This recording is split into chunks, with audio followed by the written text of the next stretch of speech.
super excited to bring you some information. We've been talking about what it is I could teach this year, and I thought to myself, you know what? I'm gonna teach them a secret. I'm gonna teach them the number one reason why anybody comes into my office. And not only that, I'm gonna teach you how to fix it. So are you ready? Grab your tea. I'm gonna suggest turmeric tea. And when I'm done with this whole conversation, you'll know exactly why you need to be having that turmeric spice tea every single day. But grab your tea, pull in close, maybe go get note paper and pencil, because I tend to talk fast and I give a lot of information. So wait, okay, you're back. So the number one reason why patients come to see me in my office is inflammation. Pure and simple. Now, you might be sitting there going, well, wait a minute. What about hormones? Yes, they come to see me for hormones. What about emotional stressors? Yes, they come to see me for that too. What about back pain? Yes, they come to see me for that too. What about like mindset? Yes, they come to see me for that too. You want to know what the root of all of that is inflammation.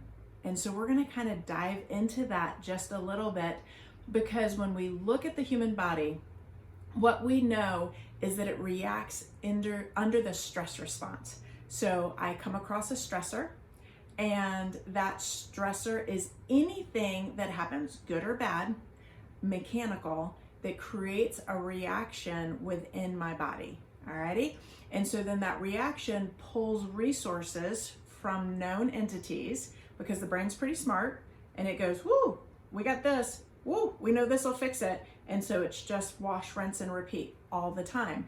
And what's really, really fascinating is when we start looking at the defense mechanisms of the human body, the brain actually is not smart enough to sit there and go, oh wait, that's joy, oh wait, that's pain, oh wait, that's this, oh wait, we've just worked out, working out is good, but it just caused inflammation, right? And so what we've got to sit down and really process is, how is the body handling the inflammation that it has been given to it?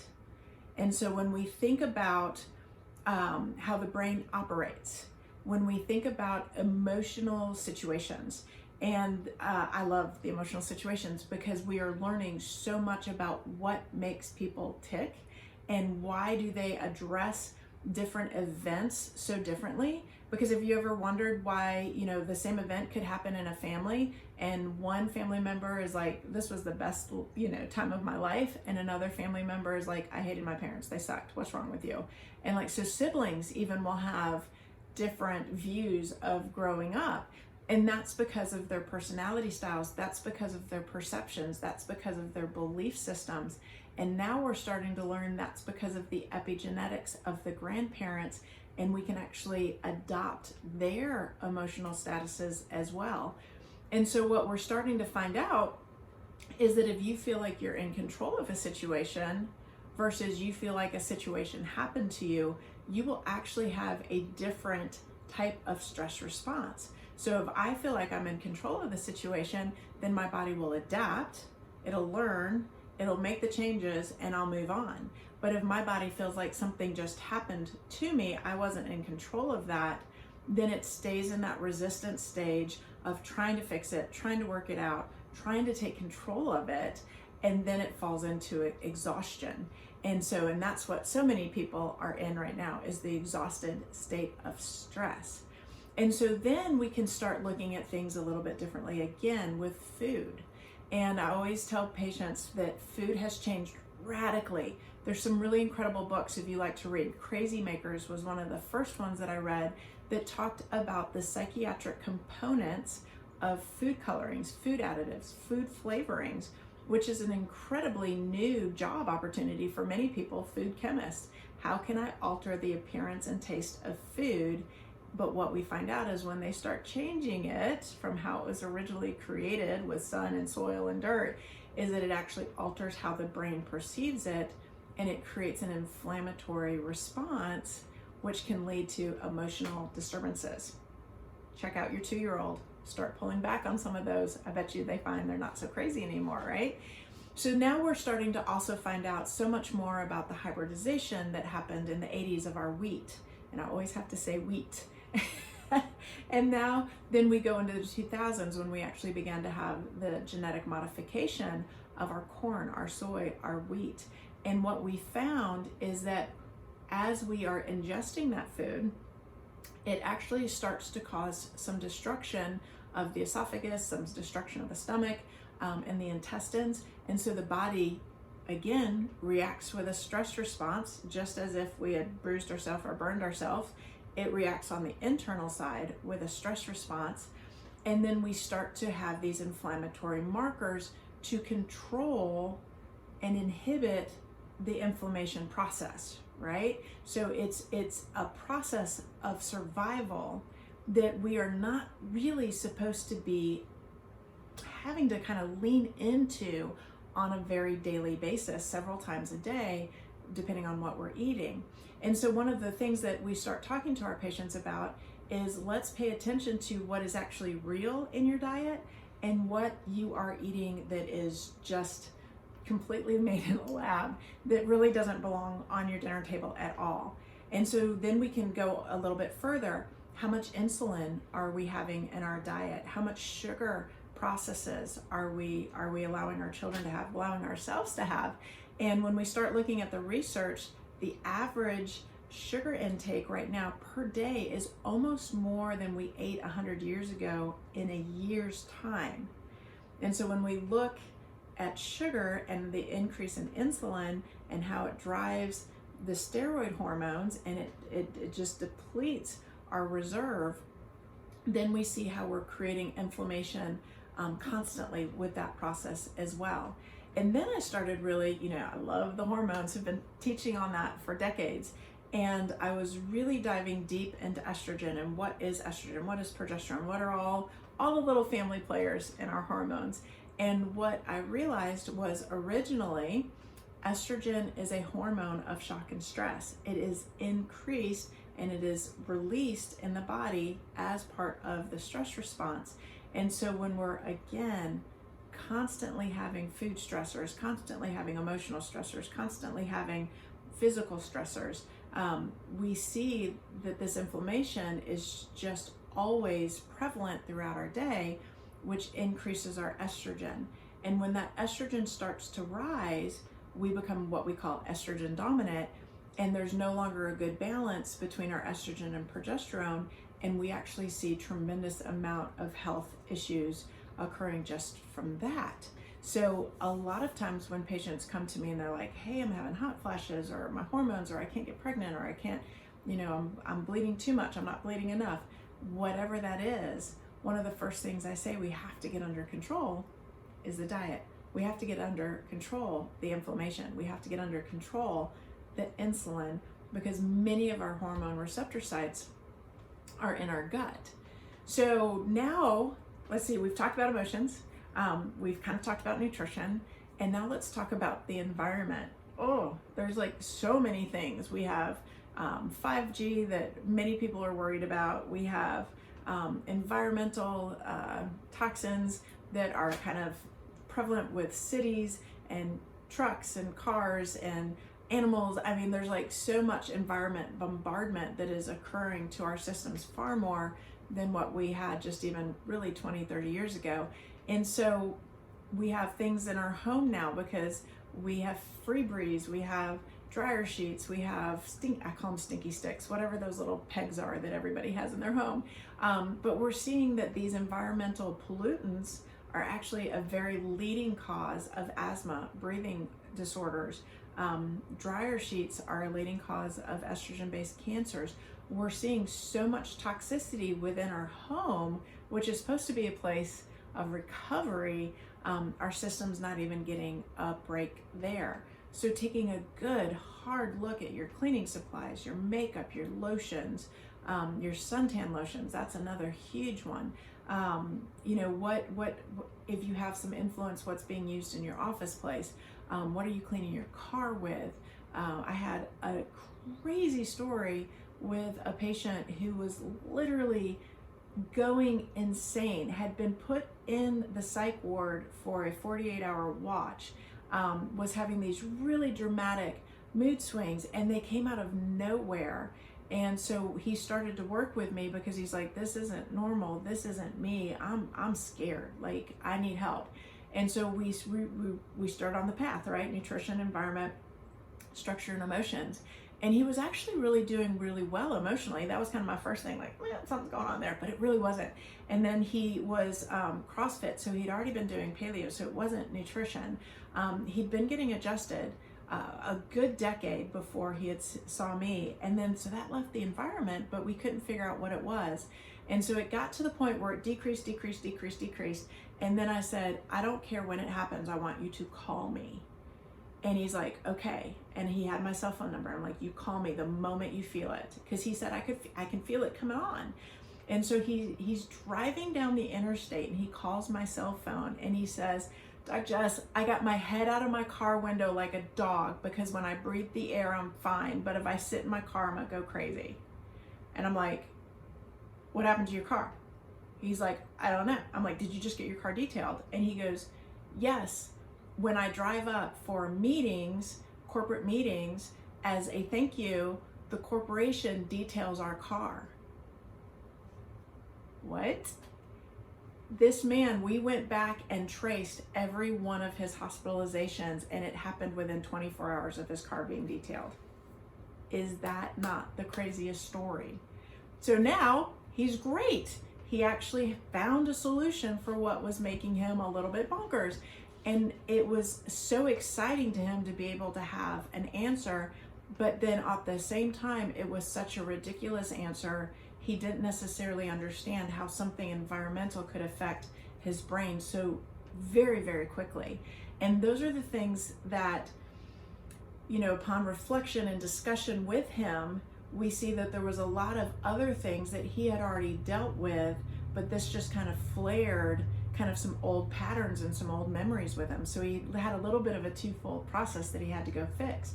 So I always tell people, don't ever, ever, ever think that something isn't significant just because it's a small amount, or just because it happens occasionally, or just because, you know, it's every once in a while I do that. There really isn't any once in a while once inflammatory processes have begun in the system. It's just like, oh, there's another brick on the wall, there's another brick, there's another brick, and eventually the system collapses. And what actually collapses it can be so very minor that we just have to pay some, you know, like, it seems silly, and it's not. It's, you know, the old adage, the last straw that broke the camel's back, right? It wasn't that one thing, it was the decades of other stuff before then. And so that's the environmental stuff. Like, pay some attention. That's probably the easiest one to clean up, the easiest one to take control of. And then the last one is structural.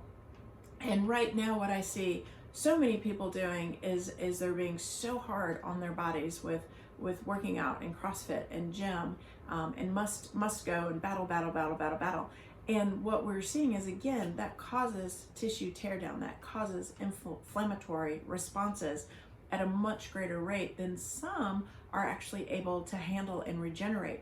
And not that I'm saying, you know, working out is a bad thing, because there are a good number of us who really enjoy that physicality. And so what I always caution is, you have to pay attention to all the inflammatory markers, and there may be a period of time where we have to be really gentle with ourselves and really soothing with ourselves so that we can give a body a break. And so when we start looking throughout kind of all of the recovery through all of that, what I find fascinating is how much prayer and meditation and just being still can change everything. And so when we look at the tools that we have with Young Living, we are like, it's almost like somebody's opened up in a complete toolbox to repair our life and said, here you go. Like, what do you need? I got it. Do we have emotional upset when we eat? Do we have physical upset when we eat?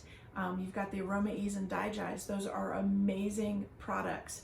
And if we've got a lot of inflammation in our abdomen, then I would absolutely be using those products.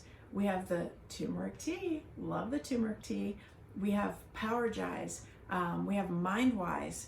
MindWise is absolutely incredible for what it does for the brain, and the support that it gives us so that we can help combat the daily onslaught of what is really happening.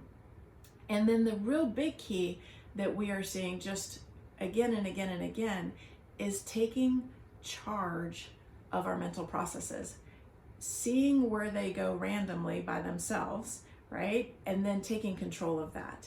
And remember, I talked about in the beginning, if something happens emotionally or physically and you feel out of control, your inflammatory response is significantly greater than if you feel like you have it handled. And so there's where I love mind movies. There's where I love kind of rewriting the story that happened in your brain. There's where I love looking at how you tag words, because the brain is just data in, data out. And it doesn't necessarily recognize, oh, she's just kidding, right? Those negative things that you tell yourself in the mirror, oh, she doesn't really mean that, she's just kidding. No, your brain goes, oh, I'm ugly and I'm fat, and like, oh, it takes that as information in and then creates an inflammatory process, right? Because we are angry, we are upset, we are causing increase in heart rate when we're ugly and mean to ourselves. And so when we go ahead and start taking control of those voices in our head, then we start taking control of our health. And we've got the feelings kit. We've got Sarah. I love Sarah. Sexual abuse, repetitive abuse, right? It was not until 1974 that the Medical Association recognized sexual abuse as a bad thing. 1974. So think about that. That's my lifetime. That's my lifetime. So before that, it was considered a normal process of childhood. Yes. So let's look at that. 1 in 3 women, 1 in 6 boys, right? It happens, and it doesn't necessarily go away when we're adults. So Sarah is an oil to help reframe that. We have Trauma Life, which is absolutely incredible. We have Release. We have the Feelings Kit. We have Gary's Great Day Protocol. We have so many tools in our hand that we can take charge of the emotional inflammation that is occurring on a consistent and regular basis up there. So how do we go forward? Like, all right, Doc, you threw a bunch at me. How do I go ahead and make some choices? How do I make some changes? So number 1, I'd love you to look, I call them the 4 pillars of health. Look at your nutrition, look at your emotions, look at your environment, and look at your nutrition, because those are the 4 things that allow you to be seen, right? Structure, emotions, environment, nutrition. You see what I did there? So good. What we have to do is we have to see what's going on with you. Are you moving? Are you moving in the right way? Are you being kind to yourself? Are you putting on the OrthoSport and the Ortho Ease after you're done? Are you getting massages? Are you putting the relaxation oil on you? Are you environmentally taking care of yourself with the Thieves Cleaner? Are you making sure that your shampoo, your lotion, your makeup, you like this face? This face right here is all savvy. I like this face, right? Makeup is horrendous in the additives that cause problems. Are you taking care of yourself emotionally? Like, go ahead and write down the things that are causing you stress and trials and tribulations, and then see if you can get solutions. See if you can find 2 solutions. And is this overnight? Absolutely not. Sometimes we need exit strategies. Sometimes we need action plans. And sometimes those action plans can take time.